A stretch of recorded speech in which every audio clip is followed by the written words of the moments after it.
Hello guys দোস্ত, চলে এলাম একটা নিউ ব্লগ নিয়ে। আজকের ব্লগটা ফাটাফাটি হতে চলেছে। তোমাদেরকে দেখাবো আজকের ভাইফোঁটা ব্লগ। চলে এসো আমার সাথে।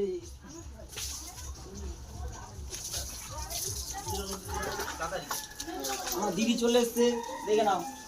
এখানে কিছু পাপা রেখেছে। দেখো গাইস, দেখাও দেখো দেখো, দেখে নাও। দেখো দিদিকে দেখো, ভাইকে দিদিকে দেখাও, জামাইকে দেখাও। কিরকম দেখতে অবশ্যই বলবে গাইস। একটু নায়িকা ফ্যান আছে, তাই কি করবো আর। সবাইকে দেখাও, সবাই ভাইফোঁটা নিচ্ছে, দেখে নাও। আর এটা আমাদের সোলেমান চাচা। আসসালামু আলাইকুম, কেমন আছেন আপনি? এইবারে আমি দেখাবো কিছু শাক।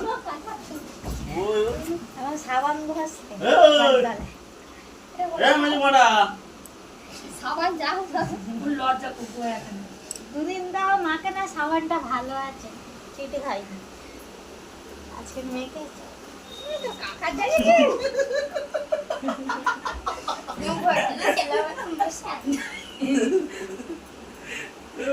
পরে ভয়েসটা জুড়ে দেবো, বুঝলে বাবু? এই ভয়েসে হবে না, পরে ভয়েসটা লাগে, মানে অফসাইড হয়ে যাবে, এই ভয়েসটা লাগবে। শাক কোথায়? শাক নিয়ে এসেছো?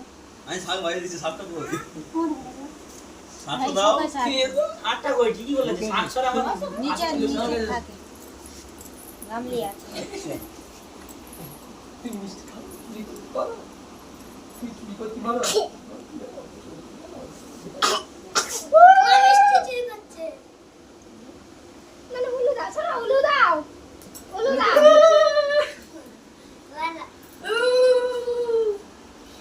শাক নেই তোদের ঘরে? এই তো শাক, এই না।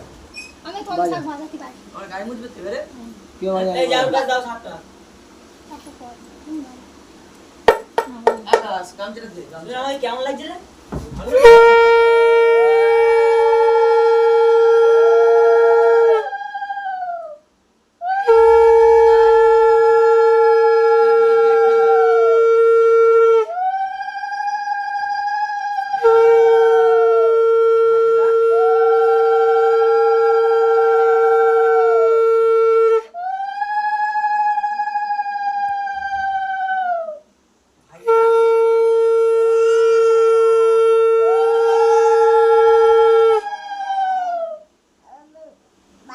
নয়ন, নয়ন, এই